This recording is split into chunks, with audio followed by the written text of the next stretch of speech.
Você que nos assiste em nossas redes sociais, seja bem-vindo. Nós estamos aqui no Templo Monte Tabor. Meu nome é Emerson Roberto. Estamos aqui na série de mensagem A Importância do Discipulado. E hoje nós vamos falar sobre a 18ª lição, o batismo. E nós vamos encerrar essa série de mensagem, porque você agora foi discipulado ou vai discipular alguém e levá-lo até o batismo. Então, essa lição, discipulado 1, que é essa aqui, que nós temos ministrado durante toda essa série, se encerra hoje com a 18ª lição. Então, eu quero que você abra a sua Bíblia. Evangelho segundo escreveu Marcos, capítulo de número 16, vamos ler versículo 15 e versículo 16. Diz assim, 16, 15. E disse-lhes: Ide por todo o mundo, pregai o Evangelho a toda a criatura. Quem crer e for batizado será salvo, mas quem não crer será condenado. Amém. Vamos aqui para a nossa projeção. Nós estamos aqui na 18ª lição, o batismo.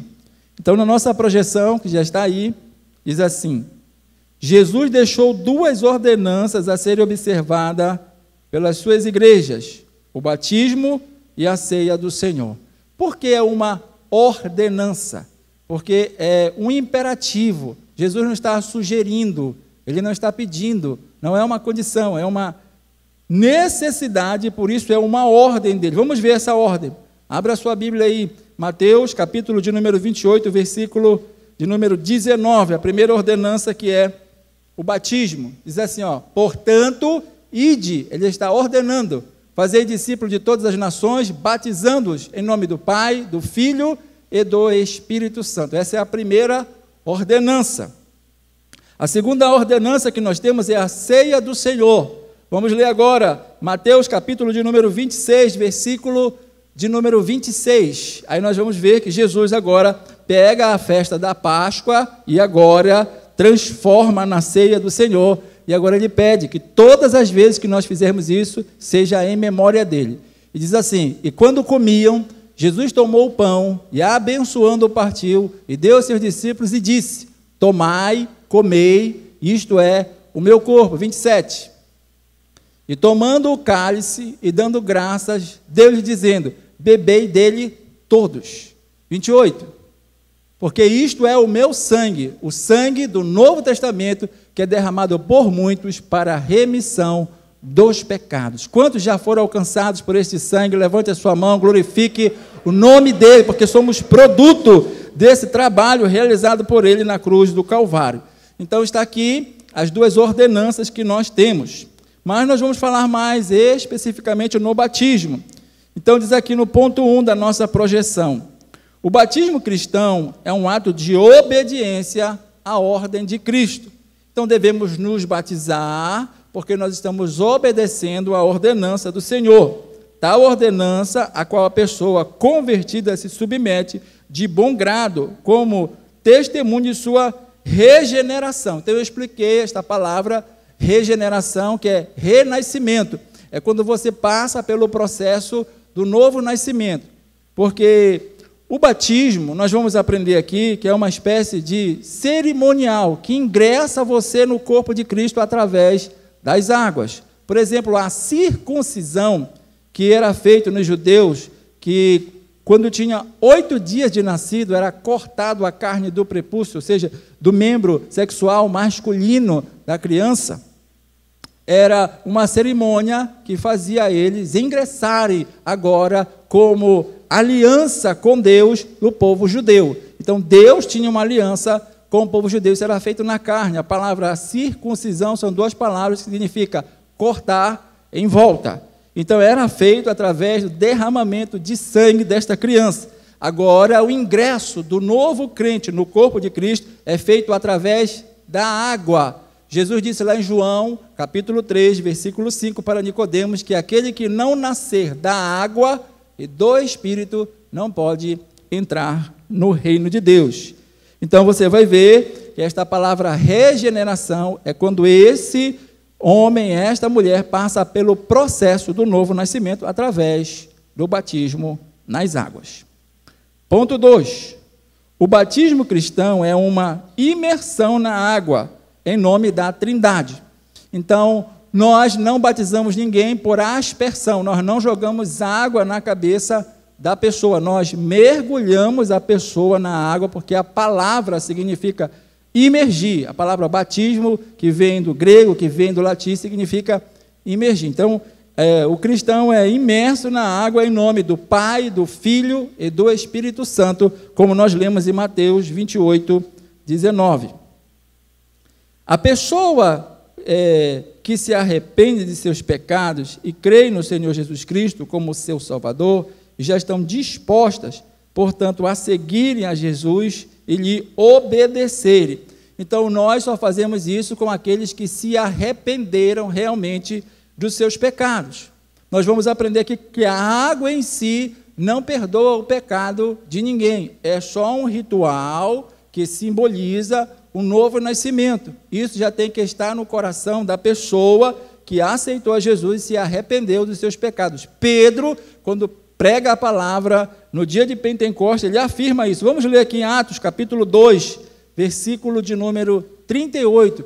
Pedro, após ser batizado com o Espírito Santo, então agora ele vai falar para as pessoas que estão pregando o Evangelho, e ele vai dizer: e disse-lhes Pedro, arrependei-vos, e cada um de vós seja batizado em nome de Jesus Cristo, em remissão de pecados, e recebereis o dom do Espírito Santo. Então nós nos batizamos porque nos arrependemos dos nossos pecados, e aí o batismo é apenas um rito, um símbolo que nós nascemos de novo.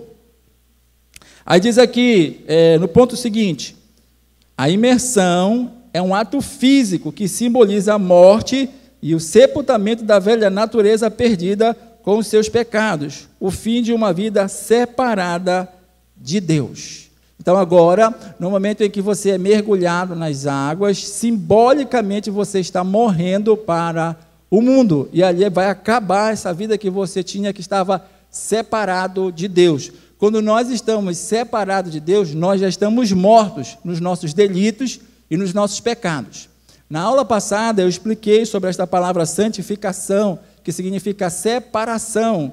Eu mostrei para vocês que também existe uma palavra no grego que significa thanatos, que também significa separação. Só que o thanatos é a separação da alma e do corpo, mas também tem a separação do homem de Deus. Então preste atenção, o fato de você estar separado de Deus agora significa que você já está perdido nos seus delitos e nos seus pecados. Algumas pessoas vão se separar do corpo, mas a Bíblia diz que vai acontecer a segunda morte, que vai separar você eternamente de Deus.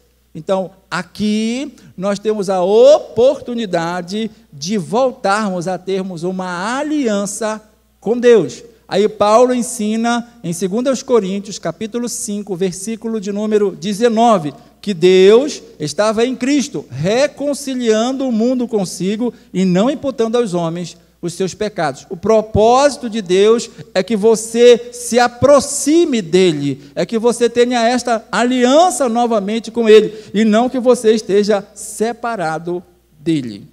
Aí ele diz aqui, a imersão, ou seja, o sair de dentro da água, o ato físico e literal que simboliza o fato espiritual da ressurreição, a semelhança da ressurreição física de Cristo, de uma nova natureza disposta e preparada para viver uma vida nova conforme a vontade de Deus. Então, assim como um ato, quando eu mergulho na água, eu estou morrendo para o mundo, quando eu levanto da água, eu estou renascendo agora para o reino de Deus, para ter uma vida com Ele. Paulo explica isso melhor em Romanos, no capítulo de número 6, a partir do versículo de número 3. Vamos ler a palavra do Senhor Paulo explicando sobre a questão do símbolo da ressurreição. Ele fala assim: ou não sabeis que todos quanto fomos batizados em nome de Jesus Cristo, fomos batizados na sua morte? Ou seja, todos nós, como Jesus morreu fisicamente, simbolicamente nós estamos morrendo também, mas para o mundo, para essa vida que nos separava de Deus. Versículo 4. De sorte que fomos sepultados com ele pelo batismo na morte, para que, como Cristo foi ressuscitado dentre os mortos pela glória do Pai, assim andemos nós também em novidade de vida. Versículo de número 5.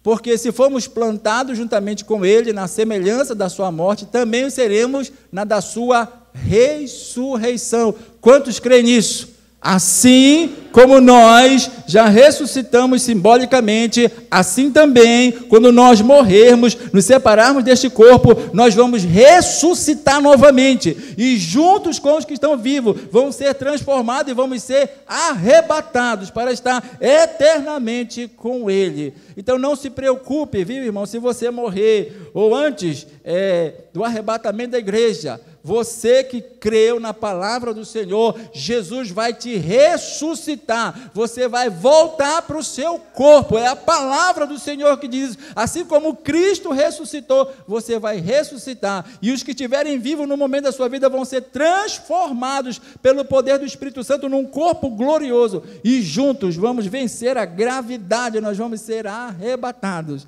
para estar na eternidade. Não, quantos creem nesta promessa? Porque tem gente que não crê mais na promessa, não crê mais na promessa do arrebatamento da igreja, mas eu estou aguardando Jesus vir buscar o seu povo.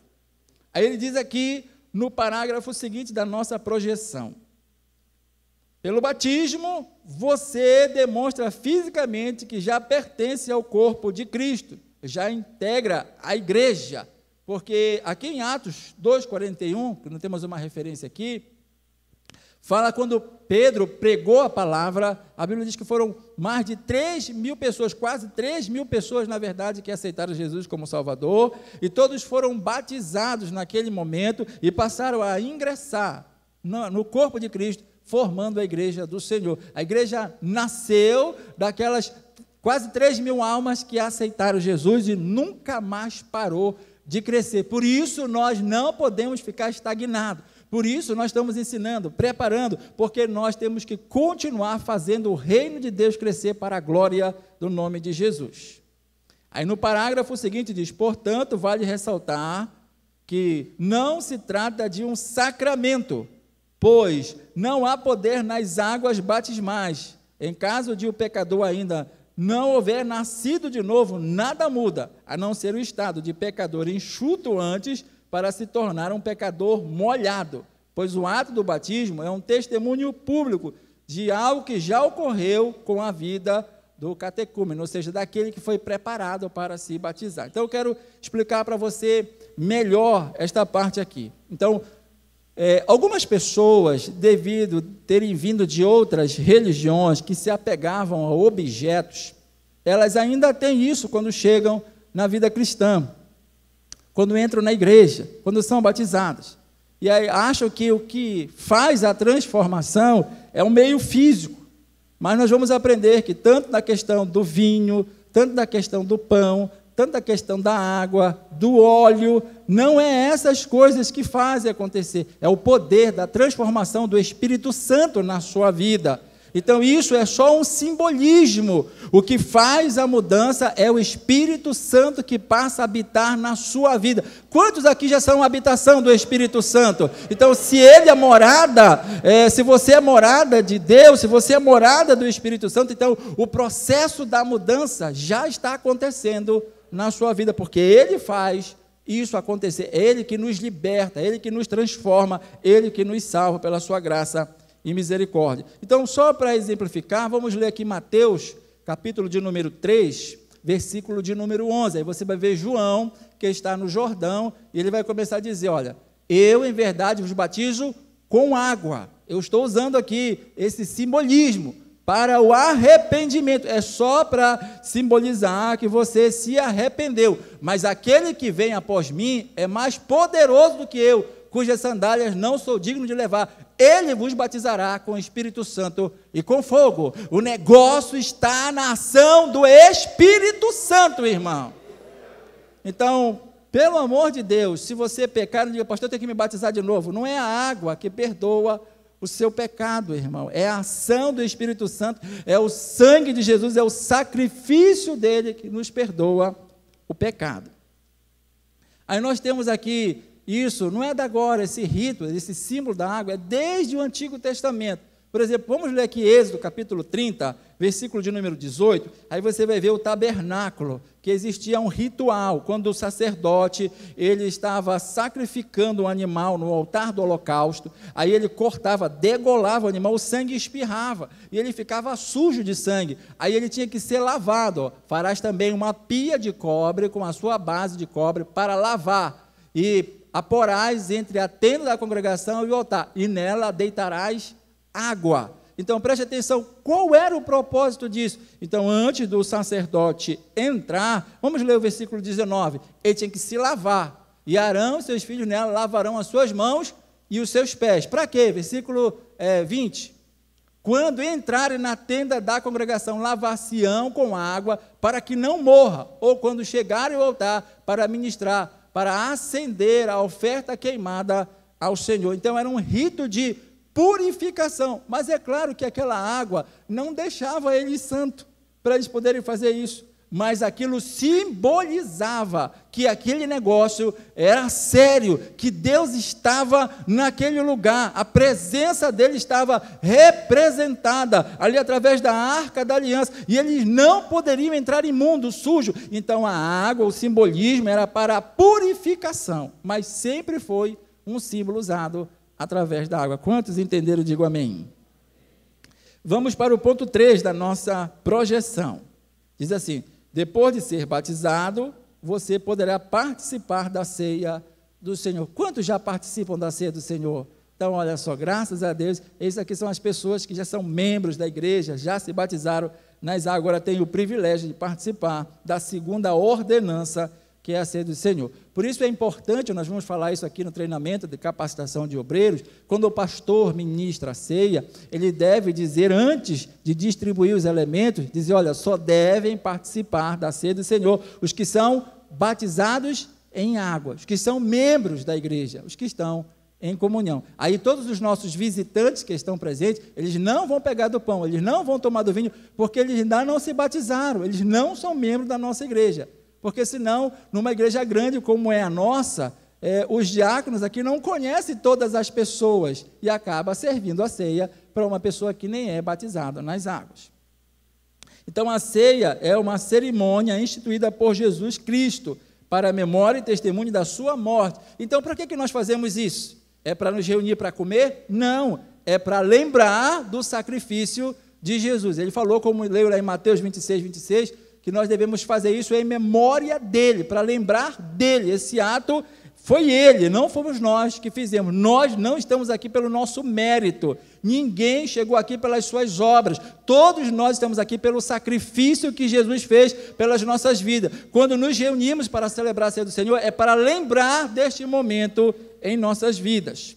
A ceia do Senhor representa também a união e a fraternidade do corpo de Cristo, que a igreja é a santificação da nossa alma pela comunhão com o Senhor. Através dessa singela cerimônia, também estamos anunciando a morte de Cristo, e devemos fazer isso até que Ele venha. Então, aqui 1 Coríntios, capítulo 11, versículo de número 26, nós vamos estar celebrando a ceia do Senhor até que Ele venha. Ela vai acabar aqui? Não, nós vamos celebrar agora lá na eternidade, lá nos santos céus, com Ele, porque Ele agora vai nos servir, Ele vai novamente celebrar conosco a ceia que tanto desejamos. Então, através dessa singela cerimônia, também estamos anunciando a morte de Cristo. Preste atenção, que nós somos o único povo na terra que se alegra, que celebra a morte do nosso líder. Pastor, é verdade, eu não tinha prestado atenção nisso. Mas sabe por que nós celebramos a morte dele? Porque nós temos a certeza, a convicção que ele ressuscitou e agora vive e reina para todo sempre. Quantos podem dar glória a Deus por isso? Então, nós não nos entristecemos, nós nos alegramos, porque se não fosse a morte dele, nós não estaríamos aqui, mas nós não estamos chorando a morte do nosso Senhor. Todos os outros líderes da humanidade que morreram, estão enterrados, tem uma lápide escrito, aqui jaz a pessoa, mas do nosso Deus, a quem nós comemoramos a sua morte, está escrito, ele não está aqui, ele ressuscitou. Por isso nos alegramos também quando celebramos a morte do Senhor. Então, o parágrafo seguinte da nossa projeção diz: a ceia ou os elementos que a compõem não são miraculosos. O ato também é para demonstrar comunhão. Os elementos são símbolos para lembrança. Então, não se faz milagre. Quando você toma o vinho, ele não vai fazer um milagre na sua vida. Quando você come o pão, não vai fazer. É apenas símbolo para você lembrar do sacrifício de Jesus. Aí diz aqui, lembrança, do dever cristão de viver em comunhão. Se o negócio não está certo, com teu marido, com a tua esposa, com teu pai, com a tua mãe, com teu filho, com a tua filha, você tem que consertar isso, porque senão você não pode participar do corpo de Cristo, porque você não está em comunhão. Se o negócio não está certo com o teu irmão, você tem que consertar isso antes. Por isso, antes de celebrarmos a ceia, nós damos oportunidade para as pessoas virem pedir perdão. Mas esse perdão que nós abrimos aqui, a oportunidade, não é para você que brigou com seu pai, para você que brigou com a sua mãe, para você que brigou com seu filho, para você que teve um desentendimento com a sua família. Não, isso aqui é para aqueles que pecaram contra o corpo de Cristo, que precisam pedir perdão para o corpo de Cristo. Para essas pessoas que fizeram isso, você tem que pedir para o seu pai, para a sua mãe o perdão, para o teu marido e para a tua esposa, para o teu filho e para a tua filha. Não adianta você brigar lá na tua casa e vir pedir perdão aqui, que não vai resolver, irmão. Você tem que pedir perdão lá. Quantos entenderam? Digo amém. Então tem gente, irmão, que faz as coisas, ele não consegue, essa palavra entala bem aqui, me perdoe.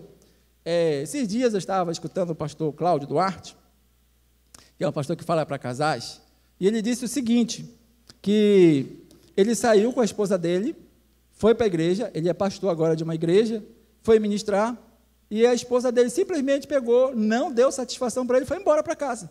E ele ficou procurando a esposa dele lá. Aí ele falou assim para o irmão, tu viu minha esposa? O pastor é lá? Já foi. Aí ele, para não ficar sem graça, disse, tá, agora eu entendi, eu já sei o que ela fez. Só que ele ficou com raiva dela, porque ele foi embora. Quem é casado diz assim, olha querida, estou indo. Olha meu amor, estou indo embora.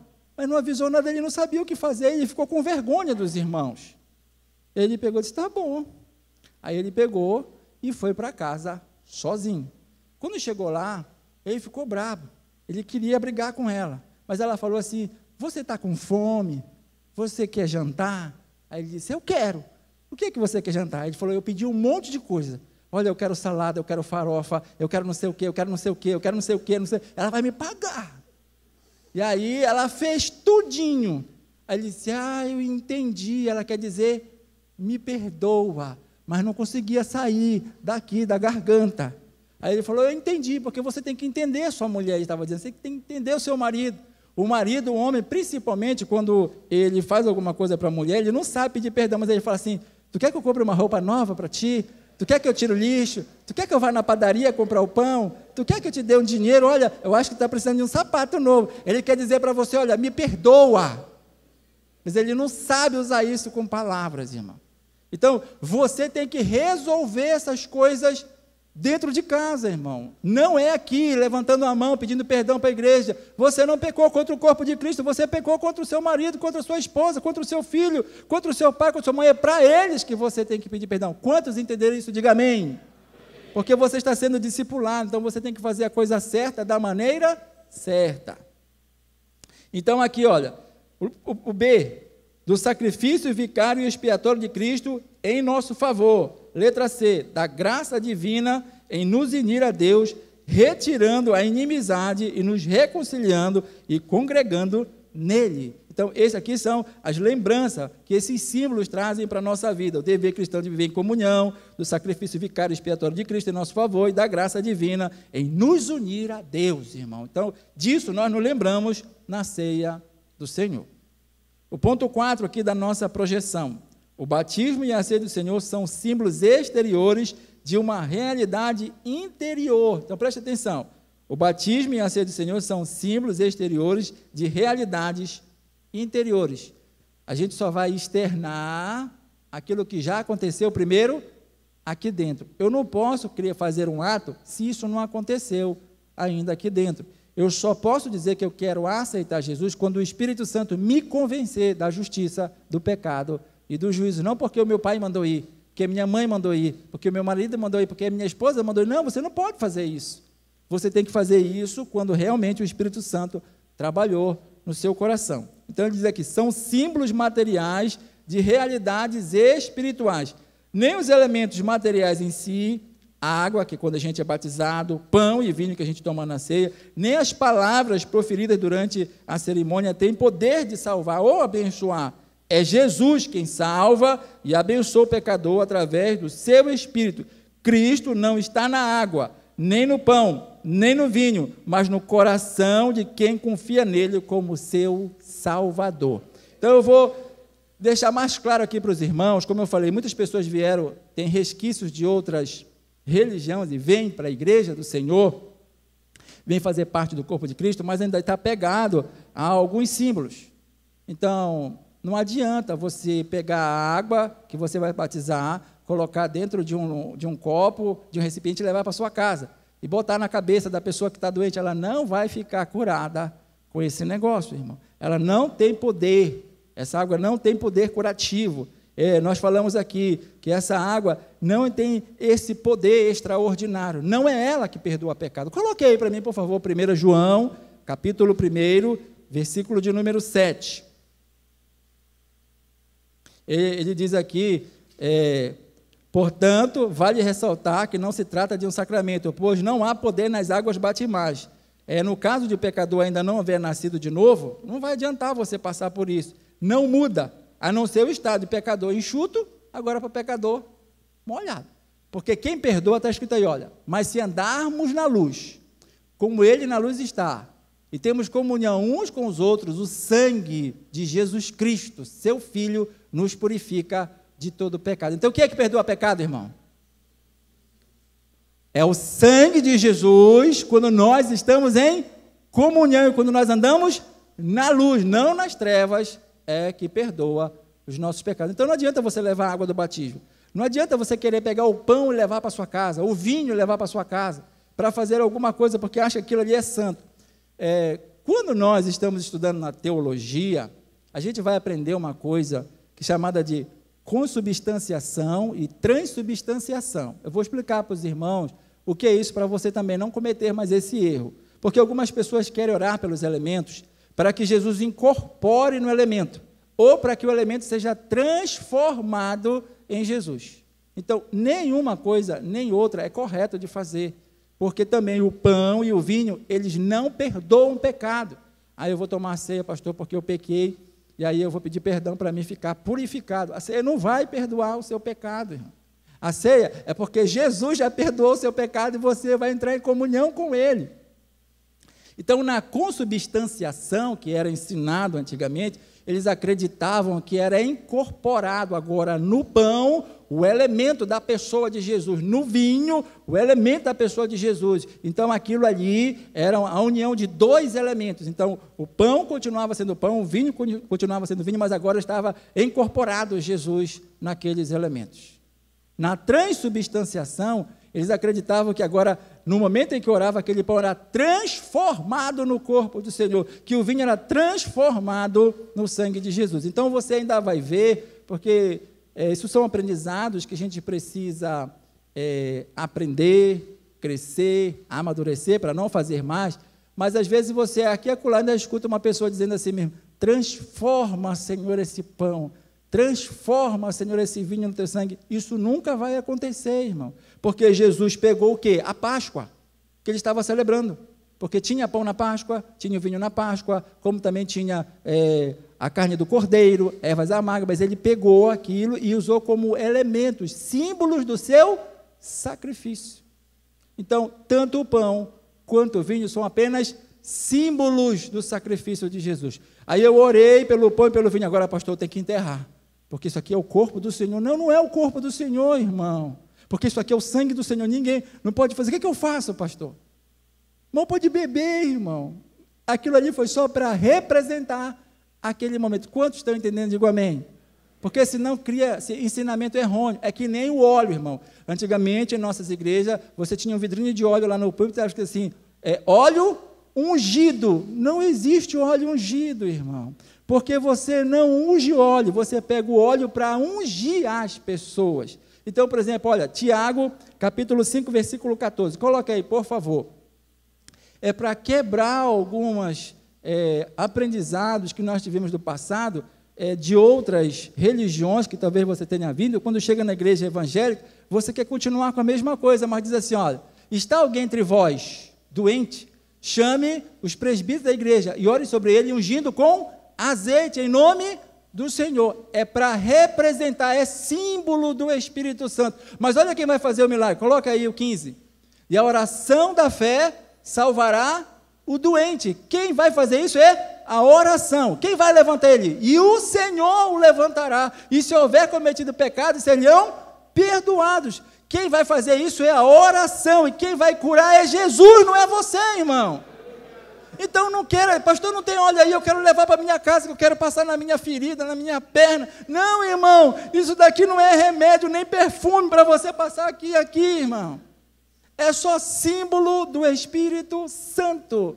A água do batismo é símbolo do novo nascimento. O pão e o vinho é símbolo do corpo e do sangue de Jesus. O óleo é símbolo do Espírito Santo. Mas quem liberta, quem transforma, quem cura, quem salva, é o Espírito Santo, irmão, na nossa vida. Então eu estou ensinando isso para você que está aprendendo, para que você não siga essas coisas erradas, porque nós às vezes aprendemos a coisa certa, mas fazemos da maneira errada. Aqui você vai aprender a coisa certa da maneira certa. Amém, queridos? Então vamos lá. O ponto 5, para a gente terminar. A ceia é um rito memorial, é para trazer a memória, para você lembrar, você não pode esquecer disso. Ela anuncia a morte vicária de Cristo, que nos livra da escravidão do pecado. A ceia contém ainda os elementos esperança, pois aponta para a volta de Cristo. Isso que nós lemos lá, 1 Coríntios 11, 26, que nós vamos comer e beber até que isso se cumpra no reino de Deus, até que Ele venha. Então, isso aponta para uma esperança da vinda de Jesus. Aí ele fala aqui no parágrafo seguinte: a ceia reúne os cristãos para ressaltar a unidade do corpo de Cristo. Então, por isso nós colocamos aqui, passe aí na projeção, por favor. Eu acho que, está aí, passe um antes, por favor, volte, dá para voltar? Isso, aí nós colocamos aí a mesa, né, que celebra aqui o que? A comunhão, porque quando você senta na mesa, você senta um de frente para o outro, um está olhando para o outro, todo mundo precisa estar bem, porque senão você não consegue ficar lá. Então isso aqui representa, ela reúne os cristãos para ressaltar a unidade do corpo de Cristo, a comunhão. Portanto, devemos nos examinar quando a nossa comunhão com os irmãos, pois comer intrigado, indiferente, de mal, com mágoa, com raiva ou ódio do irmão, fere a comunhão e agride o corpo de Cristo. Quem assim come o pão ou bebe o vinho, come e bebe para a sua própria condenação, por não discernir o corpo do Senhor, como está aqui em 2 Coríntios, capítulo 11, versículo 27 e versículo de número 30. Na verdade, aqui é 1 aos Coríntios, tem que corrigir, tá? Então, preste atenção, volte lá agora para aquela projeção lá dos obreiros. Isso, aí você está vendo aí que no momento que nós estamos servindo a ceia, preparando, nós oramos, irmãos, para que Deus possa abençoar este momento. O negócio é sério. Então, quando você está dessa forma, como nós falamos aqui, intrigado, indiferente, de mal, com mágoa, com raiva, com ódio do irmão, isso vai ferir a comunhão e agride o corpo de Cristo. Esse que nós estamos aqui simbolicamente, mas nós estamos orando, porque esse é um momento que traz a memória ao sacrifício de Jesus. Então, Paulo diz aqui, em 1 Coríntios 11, no versículo 27 ao versículo 30, que nós estamos o quê? Precisamos nos examinar. Não é você dizer, olha, vou usar aqui um nome, tá? Eu acho que não tem nenhum André. Tem algum André aí, dos jovens? Não, então, o André, ele não está muito bem hoje. Eu acho que ele está aborrecido. Olha, André, te conserta antes de tomar ceia. Não é isso que Jesus manda fazer. É olhar para você. como é que está o Emerson hoje? Eu realmente estou bem? Eu realmente sou um discípulo de Jesus? Eu realmente estou obedecendo o que o Senhor mandou? Eu não me sinto bem? O Espírito Santo está lhe acusando de alguma coisa? Se ele está lhe acusando de alguma coisa, procure seu pastor, procure seu líder, seu dirigente, sua coordenadora de círculo de oração, de jovens, procure o presbítero da igreja. Olha, irmão, está acontecendo assim. Ele vai lhe orientar o que você deve fazer. Se isso que aconteceu na sua vida também feriu o corpo de Cristo, aí você precisa pedir perdão para o corpo. Aí você vem aqui, levante a sua mão e diga assim: irmão, eu quero pedir perdão para a igreja em nome de Jesus. Aí o pastor vai perguntar: irmão, a igreja quer perdoar e orar pelo irmão André, se é verdade, diga amém. Diga amém, irmão. Amém. Coitado do irmão André. Aí você diz amém, aí a Bíblia diz: o que você ligar na terra vai ser ligado. Acabou o problema, o irmão André pode agora cear. Agora, se essa intriga é com o irmão João, aí o irmão André tem que ser orientado, e até o irmão João dizer: irmão João, eu realmente lhe ofendi, mas eu preciso que você me perdoe, porque eu quero estar em comunhão com você e com o corpo de Cristo. Amém, queridos? Então, ficou bem entendido para você que vai ser batizado e depois vai participar da Santa Ceia, para que você faça a coisa certa da maneira certa. Aí o último parágrafo diz assim: a ceia do Senhor é rica nos seus símbolos, pois nos transportam ao longo da Bíblia, em sua mensagem de esperança e vida eterna. O vinho é o memorial de alma derramada pelo pecado. O pão é o memorial do corpo ferido pelo pecado. O pão, um símbolo do corpo de Cristo. O vinho, um símbolo do sangue de Cristo. Vamos ler a última referência, Isaías, capítulo de número 53. Vamos ler a partir do versículo de número 4. Diz assim: verdadeiramente Ele tomou sobre si as nossas enfermidades, e as nossas dores levou sobre si, e nós o reputamos por aflito, ferido de Deus e oprimido. Versículo 5. Mas Ele foi ferido por causa das nossas transgressões, e moído por causa das nossas iniquidades. O castigo que nos traz a paz estava sobre Ele, e pelas suas pisaduras fomos sarados. Quantos foram sarados? Esse sacrifício que Jesus fez. Agora, esse pão que é o símbolo do corpo que foi moído por você, irmão. O vinho que é o símbolo do sangue de Cristo que foi derramado para que eu e você fôssemos sarados dos nossos pecados. Agora, nada mais nos separa do amor de Deus, irmão. A Bíblia diz lá em Romanos, no capítulo 8, nos versículos finais, ele fala: porque nem a morte, nem a vida, nem os anjos, nem os principados, nem a potestade, nem o presente, nem o porvir, nem a altura, nem profundidade, nem qualquer outra criatura poderá nos separar do amor de Deus que está em Cristo Jesus, nosso Senhor. O sacrifício de Cristo é poderoso, irmão, para perdoar os nossos pecados. Então você chegou à fase final dessa revista, você aprendeu essas coisas, você está apto a descer as águas, e depois de descer as águas, está apto a participar da Santa Ceia do Senhor. Só para concluir, vamos ler aqui o exercício da lição de número 18. Diz assim: considere o ponto 3 e cite que os elementos da ceia, pão e vinho, devem nos trazer a lembrança. Aí é só você voltar aqui no ponto 3 e diz aqui: A, o dever cristão de viver em comunhão. B, do sacrifício vicário e expiatório de Cristo em nosso favor. C, da graça divina em nos unir a Deus, retirando a inimizade e nos reconciliando e congregando nele.